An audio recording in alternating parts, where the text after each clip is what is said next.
एक बार की बात है। बानगढ़ नामक गांव पर एक भयानक चुड़ैल का कहर बरस रहा था। वह चुड़ैल रोज आधी रात को गांव में आती थी और लोगों के दरवाजे खटखटाकर कहती थी, घर पर कोई है, घर पर कोई है, दरवाजा खोलो, खोलो दरवाजा। जब कोई गांव वाला दरवाजा खोलता तो वह चुड़ैल उसे उठाकर अपने साथ ले जाती थी। अरे मर गया रे, मुझे छोड़ दे चुड़ैल, मैंने तेरा क्या बिगाड़ा है? अरे गाँव वालों बचाओ, बचाओ मुझे। अगले दिन यह बात पूरे गांव में फैल जाती है। अरे भाइयों, इस चुड़ैल ने तो पूरे गांव वालों का जीना हराम कर दिया है। इस चुड़ैल की कैसे रोका जाए, मेरा तो कुछ समझ नहीं आ रहा है। उन सब की बात मयंक भी सुन रहा था, जो मनोहर का बेटा था। पापा, मेरे दिमाग में एक तरकीब है जिससे वह चुड़ैल हम लोगों का कुछ नहीं कर पाएगी। अरे छोटे, तुम चुप ही रहो, चलो जाओ यहाँ से तुम। पापा, मैं छोटा हूँ तो क्या हुआ, पर मेरी बात तो सुन लो पहले। यह सुनकर उस गांव का सरपंच बोला, कोई बात नहीं मनोहर, इसे बोलने दो। अंकल, क्यों ना हम अपने घर के बाहर शीशा लगा दे, चुड़ैल अपनी शक्ल इसमें देखकर डर जाएगी और भाग जाएगी। ये क्या फालतू तरकीब है, मैं नहीं मानता इसे। तभी पास खड़ी मनोहर की पत्नी कुसुम बोली, अजी, इसकी तरकीब इतनी भी बुरी नहीं है, एक बार ऐसा करके देखते हैं। तुम चुप करो और जाओ, जाकर घर का काम करो तुम। नहीं नहीं, मयंक की बात मुझे ठीक लग रही है, अब हम सब यह भी करके देखते हैं। अब सभी गांव वाले अपने घरों के बाहर दरवाजे को शीशा लगा देते हैं और आधी रात को होते ही चुड़ैल वहां आती है और शीशे में देखकर कहती है, अरे ये क्या, तुम कौन हो? ये मेरा इलाका है, तुम जाओ यहाँ से, नहीं तो मैं तुझे मार दूंगी। इतना बोलकर वह चुड़ैल शीशे में घूरने लगती है, जिससे उस शीशे में चुड़ैल को घूरते हुए देखती है। यह देखकर चुड़ैल डर जाती है। लगता है गांव वालों ने इसे मुझसे बचने के लिए यहाँ बुलाया है, चलो और किसी के घर का दरवाजा खटखटाती हूँ। चुड़ैल दूसरे के घर जाती है, वहाँ भी उसे दरवाजे पर लगे शीशे में वही चुड़ैल दिखाई पड़ती है। फिर चुड़ैल को एक घर पर शीशा लगा हुआ नहीं दिखता है, तो वह चुड़ैल उस घर पर जाती है। यह घर मनोहर का होता है। घर पर कोई है, दरवाजा खोलो।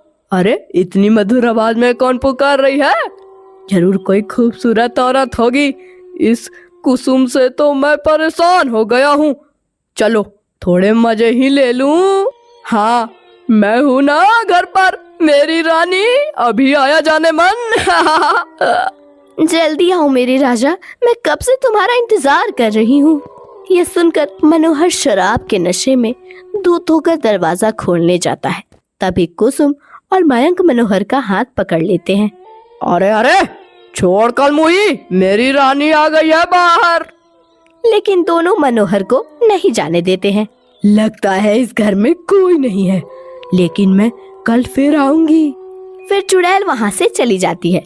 तभी मनोहर कुसुम को धक्के मार कर गिरा देता है और डंडे से कुसुम की खूब पिटाई करता है। बेचारी कुसुम बस रोती रहती है। मयंक यह सब देखकर बहुत डर जाता है। उसे अपने पापा पर खूब गुस्सा आ रहा था।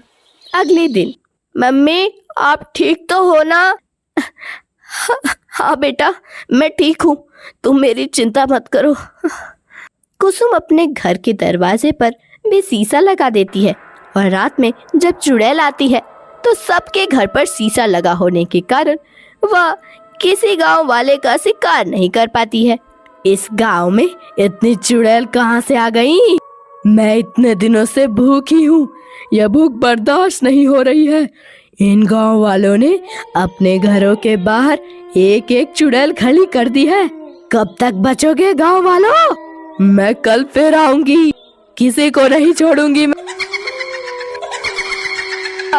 अगली सुबह गांव का सरपंच बोला, मनोहर, तेरा बेटा तो बहुत होशियार है, इसी के सूझबूझ से आज तक सब गांव वाले सुरक्षित है। शाबाश मयंक बेटा। Thank you uncle. गांव वाले सब बहुत खुश थे कि अब चुड़ैल से सभी लोग सुरक्षित है। फिर उसी रात मनोहर नशे की हालत में अपने घर पहुंचता है। कलमुही, पानी लेकर आ। तुझसे इतना भी नहीं होता कि मर्द घर आया है तो एक गिलास पानी ले जाऊं। जी लाती हूँ। कुसुम पानी ले आती है। पानी पीते ही मनोहर गुस्से से लाल हो जाता है और कुसुम को एक जोरदार चाटा मारता है।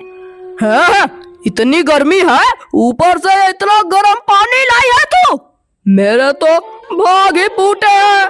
कुसुम रोने लगती है। मयंक को यह सब देखकर अपने पापा पर खूब गुस्सा आता है। फिर और रात हो जाने पर मयंक जाता है और अपने घर पर लगा शीशा हटा देता है। कुछ देर बाद जब चुड़ैल वहाँ आती है तो वह यह देखकर बोली, अरे इस घर के दरवाजे पर चुड़ैल नहीं है, मजा आ जाएगा आज तो। घर पर कोई है? घर पर कोई है? पापा, दरवाजे पर आपकी रानी आई है। जाओ, मम्मी सो रही है, आप जल्दी से चले जाओ। वाह बेटा, तू ही है मेरा असली शेर। बेटा जियो मेरे लाल, आया मेरी रानी, आया मैं। मनोहर नशे की हालत में घर से बाहर चला जाता है। उसके जाने के बाद मयंक बोला, हाँ हाँ जाओ, बहुत परेशान कर लिया आपने मेरी माँ को, अब आपको समझ आएगा। उधर मनोहर, अरे मेरी रानी, नशे में तुम चुड़ैल क्यों दिख रही हो मुझे? लगता है ज्यादा चढ़ गई है। मेरे राजा, मैं चुड़ैल ही हूँ। यह सुनते ही मनोहर का सारा नशा उतर जाता है और वह डर से कांपने लगता है। नहीं नहीं चुड़ैल जी, मुझे छोड़ दो, तुम तो मेरी बहन जैसी हो, मुझे छोड़ दो। अब से मैं किसी दूसरी औरत पर बुरी नजर नहीं डालूंगा। कुसुम बचाओ मुझे। तब तक चुड़ैल मनोहर को लेकर चली जाती है। शोर सुनकर सब गांव वाले जमा हो जाते हैं। कुसुम भी जाग गई थी। मयंक, तुम्हारे पापा कहाँ हैं? अभी अभी मैंने उन्हें चीखने की आवाज सुनी। उनको तो चुड़ैल ले गई, अब आपके सारे दुख खत्म माँ। नहीं, तुमने ऐसा नहीं करना चाहिए था। वो जैसे भी है तुम्हारे पापा हैं। मैं जा रही हूँ उनको बचाने। कुसुम हाथ में मशाल लेकर जंगल की ओर चल देती है। उसके पीछे गांव वाले भी चल देते हैं। वहाँ पहुंचकर कुसुम बोली, चुड़ैल जी, तुम मुझे खा लो पर मेरे पति को छोड़ दो। नहीं चुड़ैल, तू मुझे खा ले पर मेरी बीवी को कुछ मत करना। नहीं चुड़ैल जी, तुम मुझे खा लो पर मेरे माँ पापा को छोड़ दो। मैं तुम सबको ही खा जाती हूँ, सारा ड्रामा ही खत्म हो जाएगा। इतना बोलकर चुड़ैल कुसुम को जोर से पकड़ लेती है। मौके का फायदा उठाकर मयंक चुड़ैल के पीछे जाता है और चुड़ैल के बाल में आग लगा देता है। चुड़ैल जलने लगती है। नहीं नहीं, इसके साथ ही चुड़ैल जलकर राख हो जाती है।